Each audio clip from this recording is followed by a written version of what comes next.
Je ne cesserai de vous rappeler qu'il est absolument important que vous réalisez les exercices vous-même d'abord avant de regarder les corrections. J'espère que vous l'avez fait. Passons maintenant à la correction d'exercice de révision du chapitre 2. On vous dit quel est le résultat de ce code. A, B, C égale à 15, 44, 2. Donc ici, c'est une affectation multiple. Et quel est le résultat du code A modulo B fois C? On réfléchit d'abord avant d'écrire le code. Regardez, B est égal à 4 et C est égal à 2. Donc, B fois C, ça fait 4 fois 2, ça fait 8. Donc, A, c'est 15. Donc, on veut 15 modulo 8.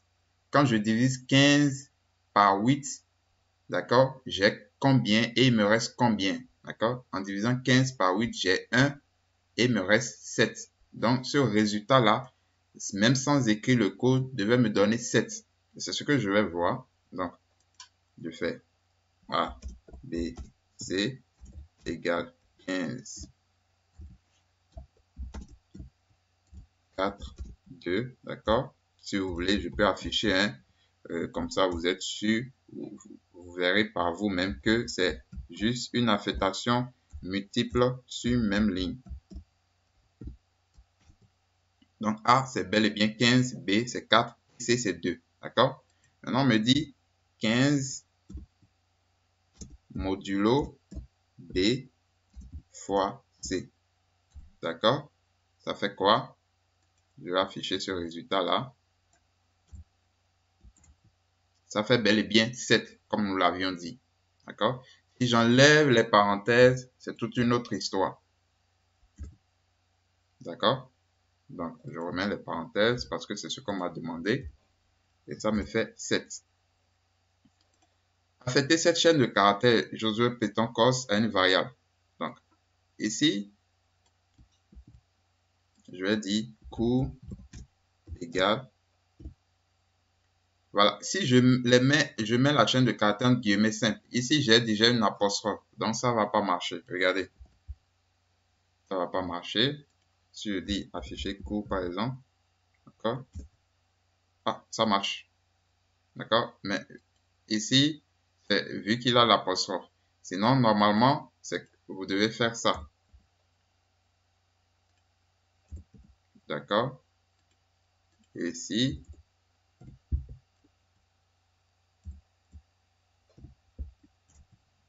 voilà. D'accord? Donc, il faut faire très attention. Parfois, ça ne marche pas. Donc, il faut mettre des guillemets doubles. Quel est le résultat de 10 moins 8 modulo 3? Réfléchissons d'abord avant d'écrire le code. Regardez. Le modulo est prioritaire sur la soustraction. Donc, Python va d'abord évaluer 8 modulo 3. Donc, quand je divise 8 par 3, il me reste combien? Il me reste 2. D'accord? Et 10 moins 2, ça fait 8. Donc, ce résultat devait donner 8. Je vais voir.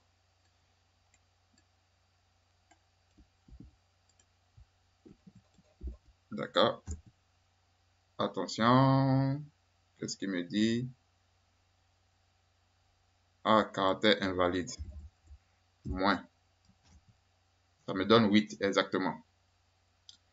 Alors, maintenant, les conventions pour nommer une variable. Regardez Paris City.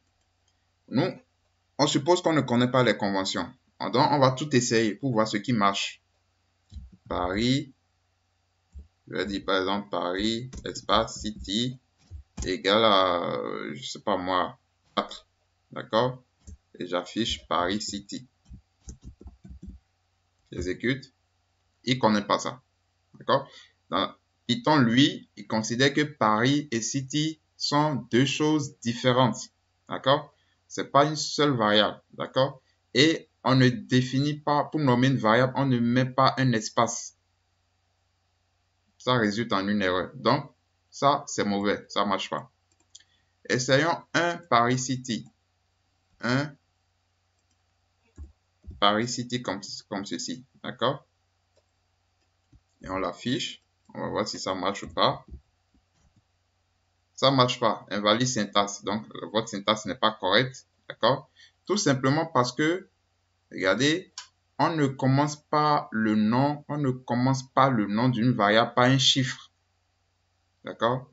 C'est impossible. Ça résulte en une erreur. D'accord? Par contre, si je fais comme ceci, ça marche. D'accord?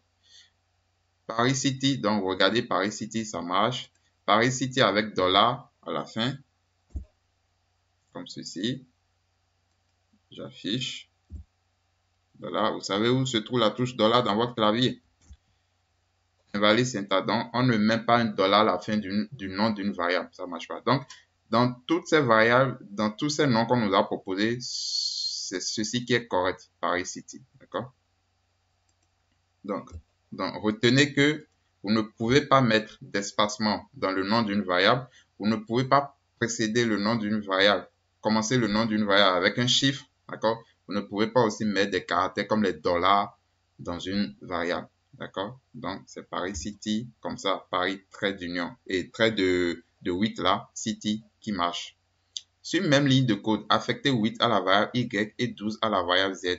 Ça, on sait le faire. Y, Z égale à 8, 12. Donc, 8 pour Y, 12 pour Z. D'accord? Je vais faire print pour voir si ça marche. Attention, tac, tac, tac. Ah non, j'ai pas eu, c'est Y. Donc, Y c'est 8 et Z c'est 12. Très bien. Dans la variable name, remplacez ERT par ERT en majuscule. Nous avions vu comment faire le remplacement d'une portion de caractère, d'accord, par une autre. Donc, je définis ma variable myName comme ceci. Donc, quand j'affiche myName, c'est bel et bien Bert, d'accord. Mais maintenant, on me dit de remplacer ERT par E majuscule, R majuscule, T majuscule. Donc, je fais tout simplement point replace, comme ceci, attention. D'accord. ERT et je mets ERT là, d'accord. Ça fait Bert. Donc, j'ai remplacé ceci par des majuscules. E en majuscule, R majuscule, T majuscule. Donc, c'est la méthode replace qu'il fallait utiliser. Quel est le résultat de ce calcul? On dit int de ça. Donc, nous allons aller pas à pas. Regardez, quand je fais int de 5.99, 999 plutôt. 5.999, c'est 5,999, c'est un nombre décimal. Quand je fais int, regardez ce que ça me fait. Ça me prend seulement la partie entière qui est 5. D'accord? Et si je fais float de ça, selon vous, qu'est-ce qu'il va faire? Il va prendre la partie décimale de ce nombre décimal là. D'accord? Donc float, c'est 6.001. Donc en faisant int plus ça, donc ça fera 5 plus 6.001. Donc ça fait 11.001. D'accord? Sur une même ligne, affectez les valeurs booléennes. Donc les booléens, c'est true ou false. Nous allons voir ça dans le chapitre suivant. Donc true, false, c'est les booléens. Donc on veut affecter A à true, d'accord? Donc A égale vrai et B égale faux. Mais sur une même ligne, attention. Donc A, B égale ça. Voilà. Donc print A, print B. Donc affectation multiple. Donc voilà, nous avons fini ce chapitre 2, d'accord, en révisant tout ce que nous avons vu. Dans le chapitre suivant, nous allons voir les structures conditionnelles et les boucles, qui sont des concepts très importants en programmation informatique. À bientôt.